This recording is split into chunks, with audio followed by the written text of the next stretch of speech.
그럼 대한민국만 그러냐? 국제사회 멈춘 지가 30년이 지났는데 너무 멈춘 게 오래되다 보니까 지금 국제사회가 전부 다 헤매가지고요. 엄청나게 지금 순환을 지금 겪고 있어. 그럼 이 순환 겪는 에너지 전부 다 뭉쳐가지고 전부 다 어디로 들어오냐?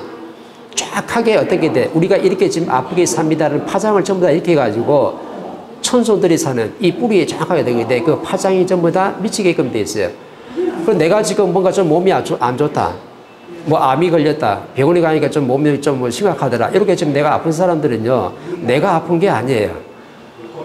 내가 지금 그 담당자가 돼가지고 국제사회가 지금 이렇게 몸부림치고 지금 내가 고통과 아픔 속에서 살아간다 정확하게 가르쳐주는데 하나님은 어떤 담당자를 정확하게 선정을 해가지고 네 몸이 정확하게 아프게 만들어요. 신병으로 아프면 국제에 있는 모든 사람들이 신 때문에 지금 엄청나게 힘들다 이가.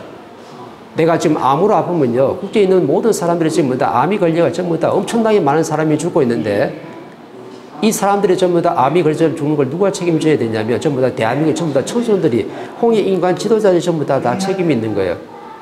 그럼 지금 아프리카에 굶어 죽는 사람들 그 사람들 지금 책임이 누구한테 있는 거예요? 대한민국을 전부 다 깨치라고 지금 만드는 거예요. 앞으로의 미래를 열어가서 전부 다 지혜과 철학을 열어가지고 국제사회를 전부 다 살릴 수 있는 사람은 누가 살릴 수 있냐면 이 천손들, 대한민국 천손들이 살 수 있는 거지 국제 사람들이 이념을 가지고 어떤 지혜를 줄 수 있는 사람은 단 한 사람도 없어요. 그래서 총체적으로 보셔야 돼. 산불만 그런 게 아니고 기후변화만 그런 게 아니고 사건, 사고들, 오만 것들이 앞전에 많이 있었는데 이 모든 것들이 전부 다 뭐냐면 우리가 전부 다 일을 해야 될 때 내가 내 자리에서 내 할 일을 안 했기 때문에 전부 다 자연히 하나님이 정확하게 우리한테 표적으로 지금 알려주고 있는 거예요.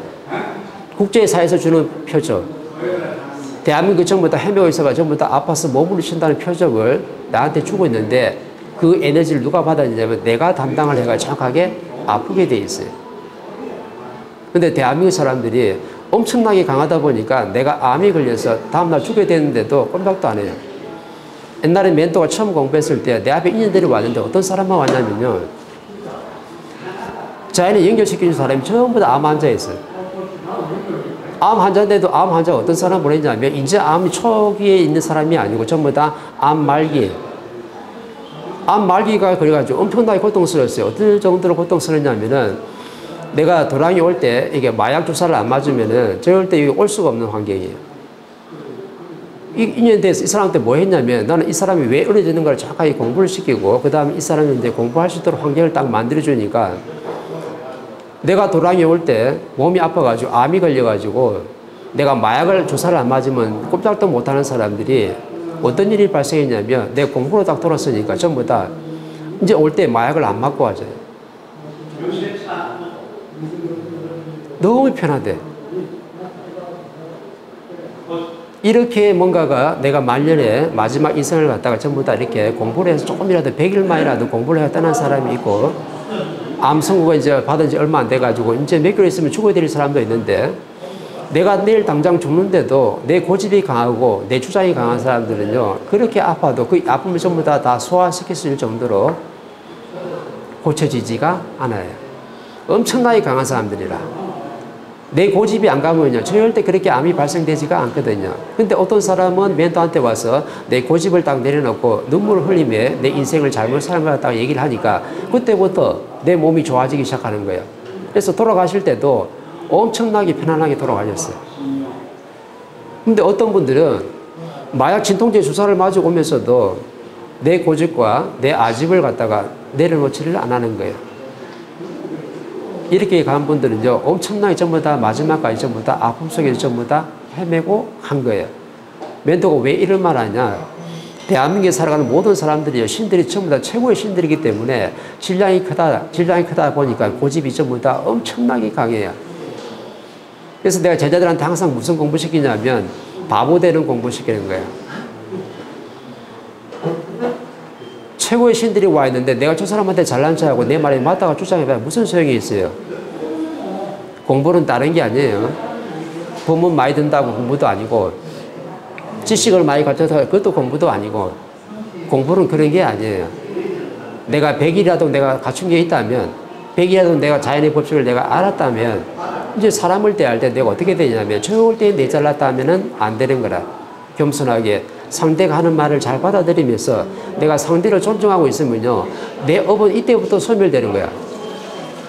사람들은 내 업이 소멸되는 게 내가 이 법을 만나가지고 전부 다 어떻게 했어? 인류공예에 이바지하면서 엄청나게 내가 활동을 해야지만 전부 다 내 제 업이 소멸된다고 뭔가 착각을 하고 있는데, 그렇게 업이 소멸되는 게 아니에요.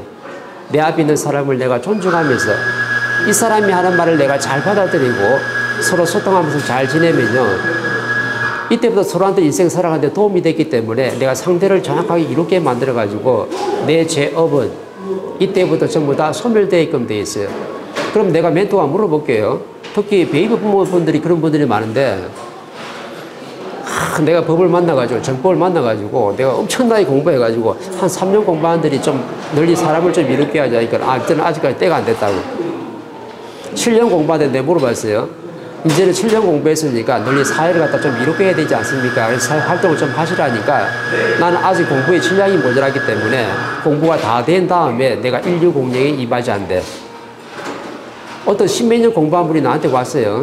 왔는데 내가 사회 활동 좀 하시죠 하니까는 아직까지 공부의 실량과 양이 부족하기 때문에 더 갖춰가지고 나중에 실력을 다 갖춘 다음에 그때 내가 인류 공예에 이바지할 때가 오면 그때 내가 활동을 하겠습니다. 이렇게 해요. 그럼 이 사람이 사회를 갖다 이렇게 할 수 있는 사람이에요? 질량이 다 차야 되고 또 인류 공예에 이바지할 수 있는 어떤 환경이 만들어져야 되는데 절대 하나님은 그런 환경을 안 만들어내거든요. 그러면 누구부터 시작해야 돼요? 내 앞에 있는 한 사람부터 내가 이 사람을 존중하면서 이롭게 만들어야 되는 거지, 이게 전부 다 인류 공예에 이바지하는 건지 모르고 내가 어떠한 팀을 만들어가지고 막 그룹을 만들어가지고 열심히 내가 뭔가 활동하고 있으면 그게 전부 다 인류 공예에 이바지한다고 뭔가 잘못 생각들 하시는 거라. 인류 공예에 이바지하는 것은요, 내 앞에 있는 한 사람을 내가 바르게 대할 때 이때부터 내 죄업 때부터 소멸되고 있어요. 그래서 내가 경사팀한테 뭐라 했냐면 재밌게 전부 다 모여서 행진하시라고. 모여서 3일주 해가 법 나누고 법이 어떻고 천지가 어떻고 그런 거 나누지 말고 내가 갖춘 질량이 있다 그러면 내 앞에 있는 한 사람을 내가 존중해서 대하라. 그리고 재미나게 지내게 있으면요, 나중에 사람들이 전부 다 그 경사팀에 스스로 다 동참을 하게끔 돼 있거든. 이러면은 나는 쇠가 빠지게 어떤 팀을 만들어가지고 뭔가 인류 공예에 이바지를 안 해도 내가 재미나게 지내기 때문에 하나님이 어디다 사람을 넣어줄까요? 막 생으로 억지로 팀을 만들어서 열심히 인류 공예에 이바지한 이 팀에서 사람 안 넣어줘요, 하나님은. 그럼 어떤 데 사람 넣어주냐면은 내 팀에서 그냥 사람들하고 재미나게 지내고 전부 다 행진을 열심히 하고 있는데 오늘 굉장히 즐겁지 않았어요? 이렇게 재미나게 지내면요, 하나님이 정확히 보고 좀 우울하게 사는 사람이 있으면요, 경상 팀에다 정확하게 넣죠. 자동적으로 인연이 다 오게끔 돼 있어요. 그럼 왔을 때는요, 그냥 이 사람들하고 또 법 나누려 생각하지 말고 뭐 하면 돼요? 사람을 대할 때는 자연의 법칙을 좀 놔요. 왜 사람을 대할 때 자꾸 자연의 법칙을 갖다 대? 정법에서는 이렇고 어떻고 3대 7이 어떻고 그러는데 나는 그걸 몰라요. 사람을 잘 대해야 되는데 이 사람이 하는 말을 잘 듣는 게 이게 최고의 지혜로운 사람이에요.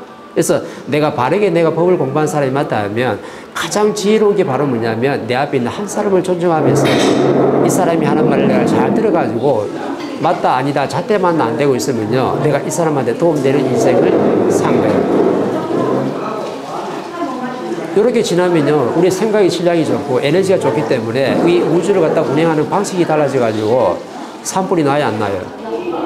안 나요. 경산에서도 산불 났어요? 났어요? 안 났잖아요. 그럼 왜 안 나는 거예요? 경산팀 있잖아요, 무지개 팀.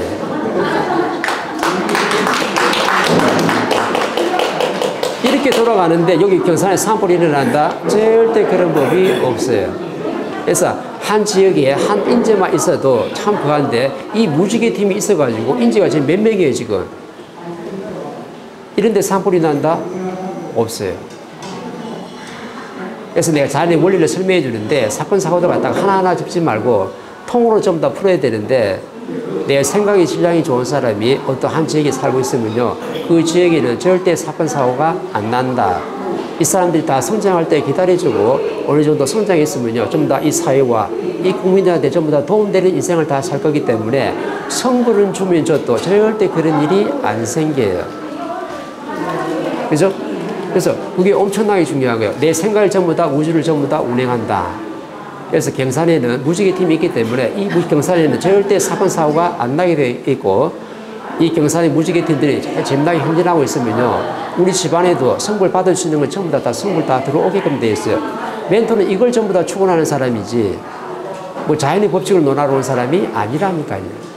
그죠? 사람을 대할 때는 이 자연의 법칙은 다 놔요. 법칙을 갖다 대지 말고 다 놓고 난 뒤에 사람을 그냥 존중하면서 사람이 하는 말 잘 듣고 이렇게 지내면요, 우리 집안에 전부 다 어려움 전부 다 정리가 되게끔 멘토가 항상 축을 해주니까 멘토하고 인연 되신 분들은 그런 걱정은 안 하셔도 돼요. 멘토 밑에서 공부하는 우리 제자들이 어려운 게 있던가요? 없어요. 모든 게 다 잘 돼. 그죠? 그래서 오늘 뭐 아까 뭐 산불하고 뭐 그런 거 푸셨는데 이제 사건 사고도 이해되지, 그죠? 경산에 무지개 팀이 있는 이상은 절대 여기 산불 안 난다.